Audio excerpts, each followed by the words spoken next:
Boa tarde, pessoal.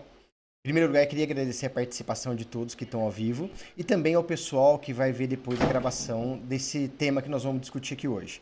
Meu nome é Sandro Infantini, sou responsável pela arquitetura humana e gostaria de compartilhar com vocês nossa experiência e uma série de informações sobre um tema muito importante, que é o suporte consultivo em desenvolvimento humano organizacional.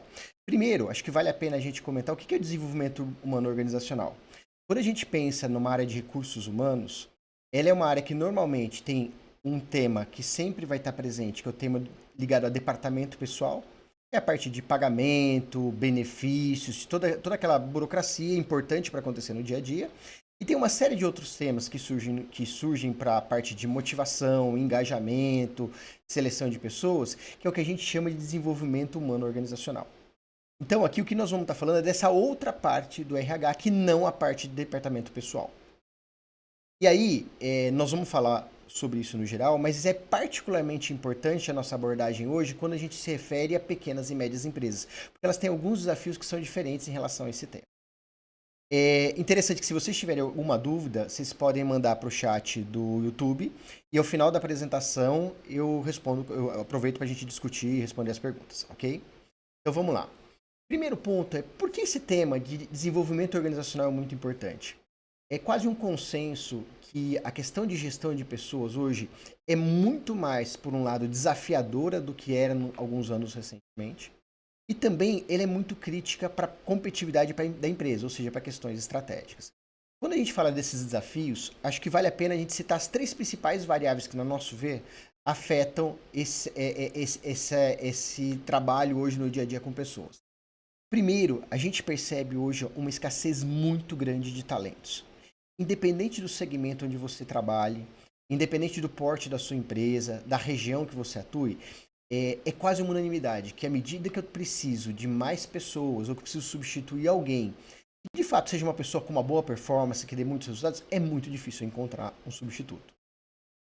A gente tem como cliente no Brasil mais ou menos umas 250 empresas e quase sempre, é quase unanimidade. Quando a gente pergunta para os CEOs, para os diretores de recursos humanos, para os gerentes de recursos humanos, qual a maior preocupação deles é como está difícil selecionar pessoas.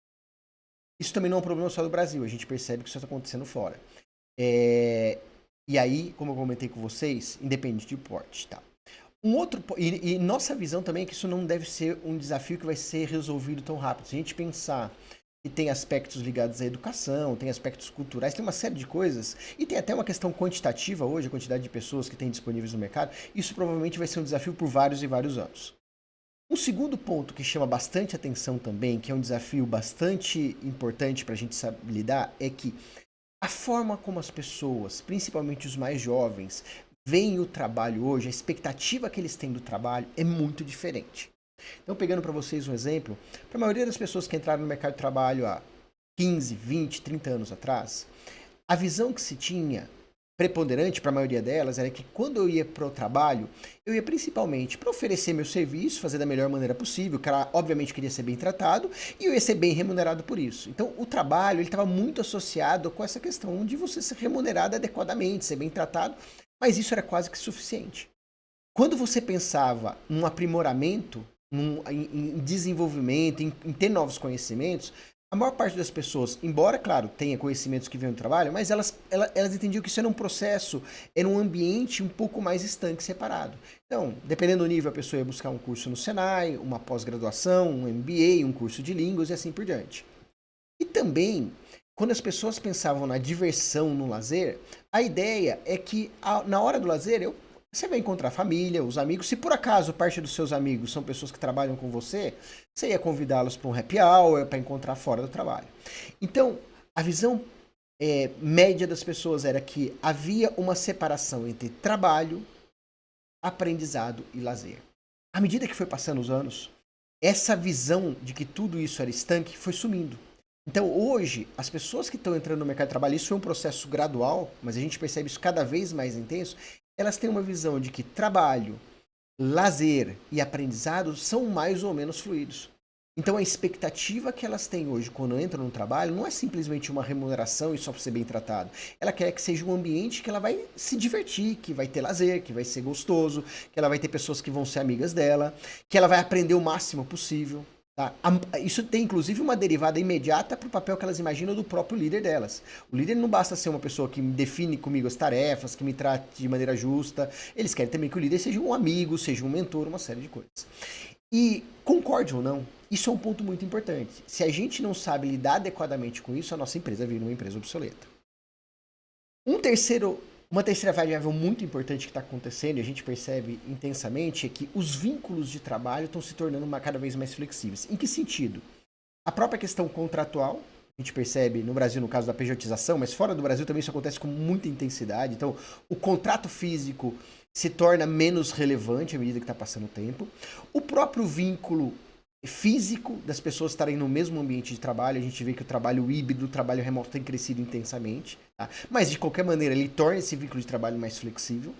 E também, muitas vezes as pessoas estão trabalhando de locais muito diferentes, com fuso horários diferentes, então nem estão trabalhando no mesmo horário. Então, seja do ponto de vista contratual, seja do ponto de vista de tempo, de estarem atuando no mesmo tempo, ou no mesmo local físico, esse vínculo está diminuindo. Obviamente isso muda muito.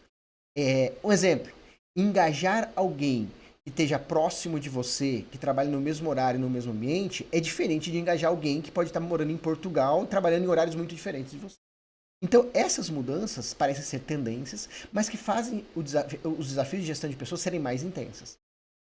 Aqui eu trouxe até para compartilhar com vocês um estudo recente, foi feito esse ano pela Boston Consult Group, que mostra como isso afeta inclusive executivos de grandes empresas. Então, esse estudo chama de CEO Outlook, e eles entrevistam em torno de 800 CEOs, e a pergunta que eles faziam, numa da parte dos estudos, era quais são os maiores focos de atenção para enfrentar, que eles enxergavam para enfrentar esse ano de 2023. Isso aqui foi publicado acho que em março ou abril.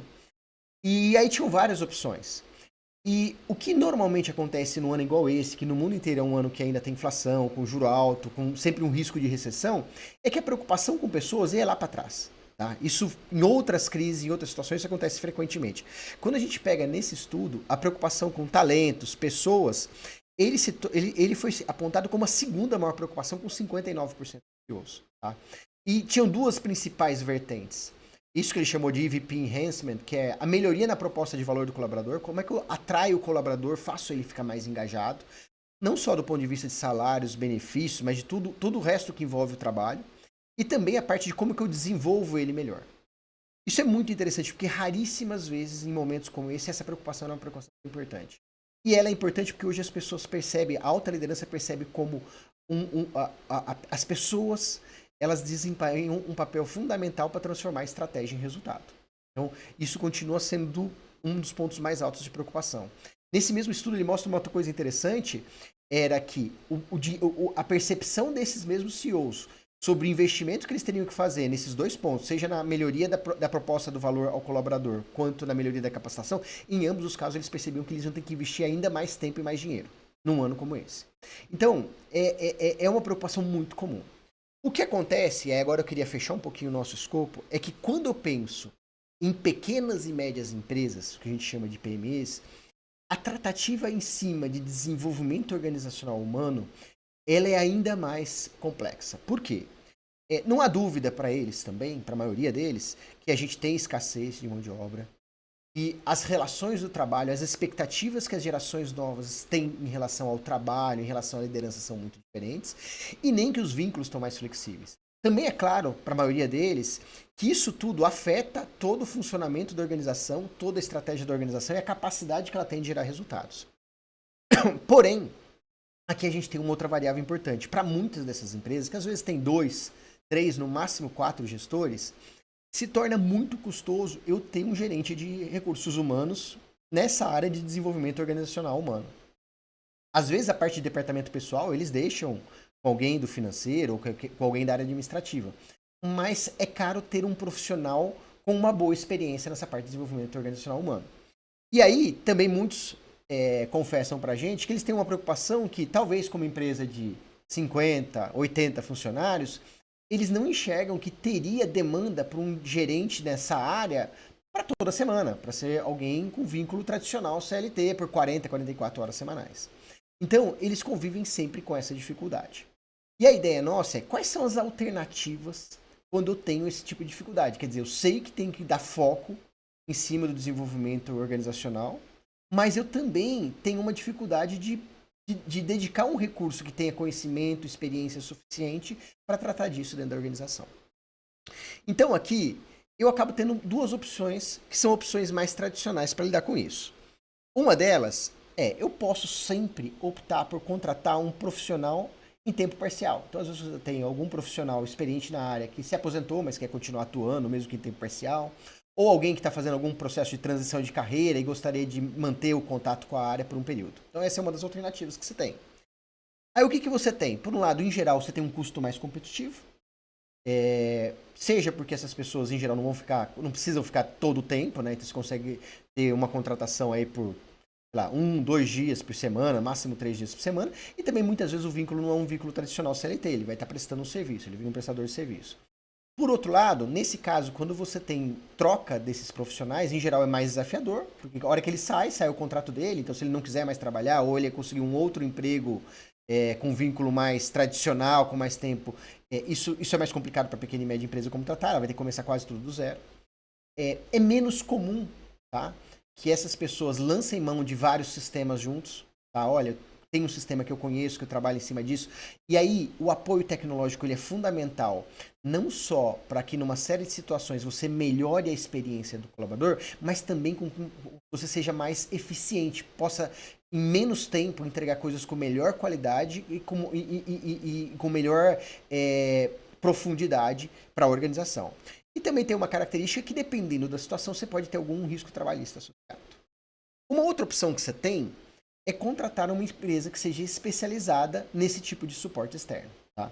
Que característica que você pode ter? No caso de, por exemplo, o consultor que está com você dessa empresa sair, como essas empresas têm um processo de trabalho, um modelo de trabalho com outros consultores, a transição é muito mais suave. Entra um outro consultor da empresa, é o mesmo contrato e é mais fácil você seguir isso daí, você vai ter uma continuidade maior.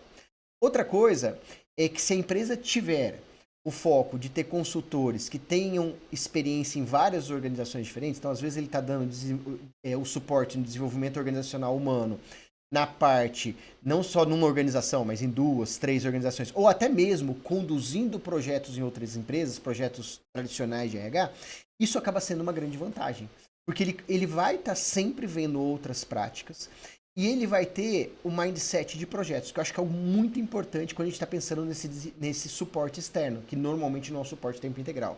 Por que o mindset de projeto é importante? Ele tem a visão de começo, meio e fim de tarefas estruturais, ele tem uma boa gestão de recursos, de prazos, de custos. Então, essa experiência de conduzir esse tipo de trabalho com o mindset de projetos é um diferencial. A outra coisa é que muitas vezes, ou na maioria das vezes, essas empresas, elas têm mais um suporte tecnológico, elas estão acostumadas a implantar determinados sistemas que vão apoiar, igual eu falei para vocês, melhorando a qualidade do serviço que elas entregam e também precisando de menos tempo, melhorando a experiência dos colaboradores. E por último, nesse caso, você acaba não tendo risco trabalhista, você contratou uma consultoria. Esse consultor sair ou não é um problema da empresa que ele está atuando, é um problema da consultoria em si. Tá? Então, você acaba tendo essas duas opções. Por isso que a gente acha que vale a pena levar sempre em consideração também a segunda opção, que é a opção de contratar uma empresa especializada. No caso nosso, a gente trabalha com esse suporte consultivo tentando estruturar da seguinte maneira. Primeiro, a gente tenta entender o objetivo do cliente. Tá? Isso varia de cliente para cliente, mas se eu fosse tentar sintetizar a maior parte dos objetivos que a gente escuta, eu poderia dizer para vocês assim, que em geral, o que as empresas esperam é que elas sejam capazes de atrair, desenvolver e manter colaboradores de alta performance usando o maior potencial que eles têm. Sim, as palavras mudam, às vezes um pouco mais ênfase aqui, um pouco mais ênfase lá, mas o que uma organização, o que uma empresa sempre, na maioria das vezes espera é ter essa cadeia funcionando bem. Sou capaz de atrair bons profissionais, sou capaz de desenvolver e mantê-los através do engajamento, através de um cuidado especial com eles, e que esse engajamento, esse cuidado faz com que eles de fato consigam entregar o que eles são capazes dentro da organização. Tá? Eu usei essa frase para resumir o que a gente mais vê. E aí, como que a gente acha que pode ser abordado isso? Duas maneiras diferentes. Primeiro, obviamente, quando você entra para um suporte consultivo, ficando 1 dia, 2 dias na organização, uma das coisas que você vai fazer é cuidar da rotina de desenvolvimento humano organizacional. O que seria essa rotina? Então, quando tem um processo seletivo, quando eu preciso mudar alguém de área, montar uma equipe multifuncional, quando eu preciso promover, decidir quem eu vou promover, ou promover internamente, ou contratar alguém de fora, quando eu preciso fazer um desligamento, que tem que ser um processo muito cuidadoso, tá? Tanto pelos próprios riscos trabalhistas, mas também para que você mantenha uma boa imagem, trate as pessoas de maneira adequada, entenda bem a pessoa que está saindo, o que ela gosta, o que ela teve, o que ela não gostou tanto na organização enquanto ela trabalhou lá. Orientações para os colaboradores, para questões que surgem no dia a dia para os gestores. Então, parte do trabalho do suporte consultivo é ter, de fato, alguém que possa tratar isso e orientar os líderes da organização nesses temas, que eu chamo de rotina do dia a dia. E tem uma segunda parte, não menos importante, que é você começar a estruturar boas práticas. O que seria estruturar boas práticas? Ter alguns diagnósticos para que você possa entender o que as pessoas, os colaboradores daquela organização esperam para se engajar mais, para que ela seja mais efetiva. E aí você que trabalha também na implantação de temas estruturais. Então, isso daqui pode ser feito por meio de uma série de avaliações, de assessments diferentes que a gente tem. E aí, à medida que você vai vendo que para aquela organização algumas coisas são prioritárias, são mais importantes, você começa a implantar ou uma revisão de um processo de seleção, ou você criar um novo modelo de remuneração variável, ou você criar um modelo de feedback estruturado, ou coisas do tipo. Tá? Então, a atuação no suporte consultivo, basicamente nessas duas vertentes. O apoio na rotina e um apoio de estrutural, que é baseado em diagnóstico e implantação. E por que o diagnóstico é tão importante?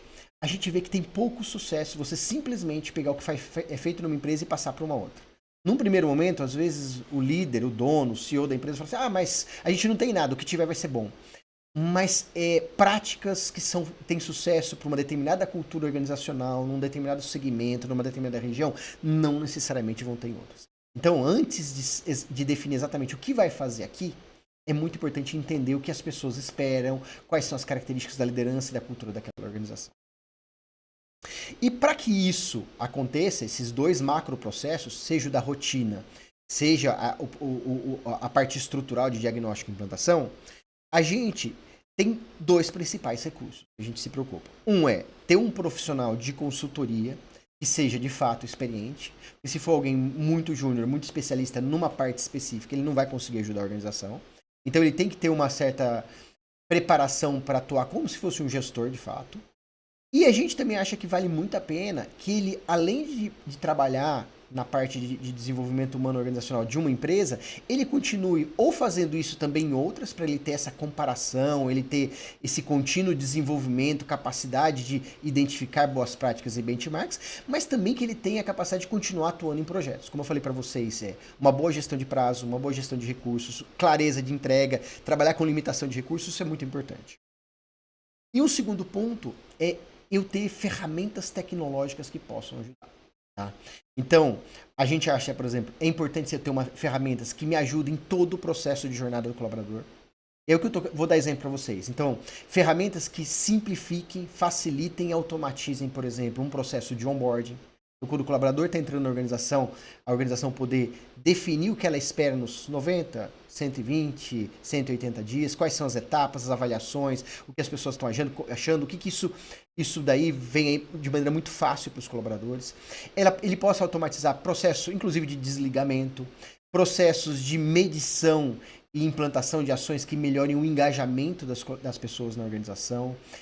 Que você tenha na jornada do colaborador uma preocupação também com a questão da avaliação das pessoas, do feedback das pessoas. Então, você ter softwares que sejam capazes de apoiar na coleta dos dados, na análise, no diagnóstico de toda essa jornada do colaborador, isso faz com que você precise menos tempo de um profissional e que você vai trabalhar realmente com processos do melhor nível possível. Tá? E rápidos, como eu falei para vocês, com uma boa experiência para os colaboradores dessa pequena e média empresa. E um outro tipo de ferramenta que para a gente é muito útil é eu ter ferramentas que eu possa avaliar o perfil comportamental e cognitivo das pessoas. E por que eu uso isso? A gente usa isso seja em processos seletivos ou para promoções, realocações, para que eu procure uma pessoa que tenha uma determinada aderência comportamental e cognitiva para a função, mas também isso ajuda muito quando eu estou trabalhando no desenvolvimento de alguém dentro da organização, para que ele tenha um autoconhecimento, eu consiga apoiar os gestores para que eles saibam como motivar, comunicar, delegar adequadamente com as pessoas, dependendo do perfil de cada uma. A gente sabe que esse processo é um processo absolutamente customizado. Simplesmente eu pegar e espelhar a forma como eu gosto de ser motivado para fazer com os outros, isso não funciona bem, tá? Então, e também eu consigo fazer trabalhos para entender bem a equipe, qual é o estilo de comunicação de um grupo, qual a cultura da organização. Então, esse trabalho de poder ter um bom mapeamento dos perfis comportamentais, seja para o pessoal que está dentro da organização, ou seja para usar na gestão, ou num processo de seleção de pessoas que venham de fora da organização, é muito importante. E aí, para encerrar, eu gostaria de dividir com vocês alguns exemplos desse tipo de coisa que eu falei até agora. Então, em diagnósticos, alguns exemplos que são possíveis. Isso tudo pode ser muito customizado, tá? Mas, normalmente, é interessante você ter um diagnóstico comportamental, principalmente da liderança da empresa, para você entender, como eu falei para vocês, naquela empresa qual é a cultura, qual a forma das pessoas tomarem decisão, como as pessoas comunicam. Quando eu penso em promover alguém, trazer alguém de fora, tem uma questão que é ele ter os comportamentos parecidos com a função, mas ele também tem que ter comportamentos aderentes à cultura da organização, que de alguma maneira eles têm uma determinada aderência com o próprio perfil de quem vai liderar essa pessoa, tá? Que não quer dizer que seja igual. Tá? Outro diagnóstico é a questão do engajamento. Então, no software nosso, a gente faz pesquisas de engajamento que identificam não só a percepção que as pessoas têm sobre vários atributos da organização, do clima organizacional da empresa, mas também o que elas de fato acham importante. E aí a gente sabe como priorizar isso durante um ano, durante esse trabalho. Também a gente pode ter diversas pesquisas pulsos para medir a percepção deles para determinados eventos, determinadas situações. Algumas boas práticas que a gente procura ter é desenhar o que o desenvolvimento humano organizacional vai ter naquela empresa, identificar indicadores, então implantar indicadores específicos para que a área de RH seja uma área que eu possa ter alguns indicadores importantes para no médio e longo prazo ver a evolução. Também estabelecer uma frequência de reuniões aí periódicas com o dono da empresa ou com os gestores da empresa. Isso é uma boa prática que funciona bem para esse tipo de trabalho. E no caso de coisas estruturais para serem implantadas, então, muitas vezes revisar e também cuidar no dia a dia de processos seletivos, de onboardings, de realocações, promoções e demissões. Se a empresa acha que vale a pena se estabelecer algum esquema de avaliação de percepção, por exemplo, via avaliação 360, isso tudo automatizado. Verificar quais as melhores maneiras de modelo de remuneração variável, ou mesmo avaliar uma certa aderência de cargos e salários. Estabelecer modelos de feedback estruturado, quais as melhores maneiras de você gerir os canais de comunicação interna. Então, assim, qual o software mais adequado para fazer isso, quais os canais, que tipo de informação que a gente passa, qual o estilo de informação que a gente tem que passar para as pessoas. Então, isso é uma parte muito importante de desenvolvimento humano organizacional. E um outro exemplo, inclusive, planos de eventos. Então, assim, a empresa faz algumas comemorações, como é que eu distribuo isso através do ano, para que público, qual o estilo, dependendo da cultura da empresa que eu vou fazer isso. Então, esse está aqui mais ou menos um exemplo de atividades que podem ser conduzidas num suporte de desenvolvimento humano organizacional quando a gente atua em parceria com as empresas. Bom, e aí eu queria abrir para as perguntas, para a gente ver o que teria disponível para perguntas. Vamos lá.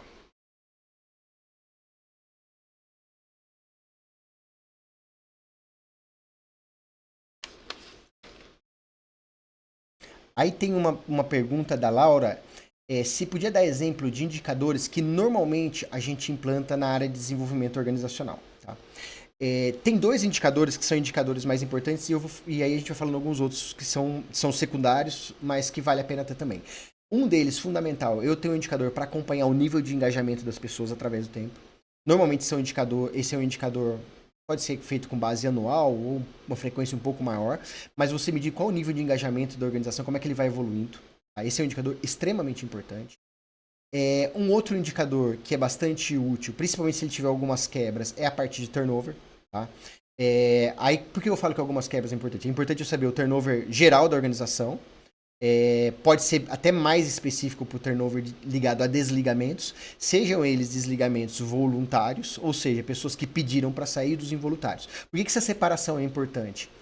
A conclusão que eu chego quando tenho um turnover voluntário, ou seja, a pessoa pediu para sair, é muito diferente do que eu resolvi tirar alguém.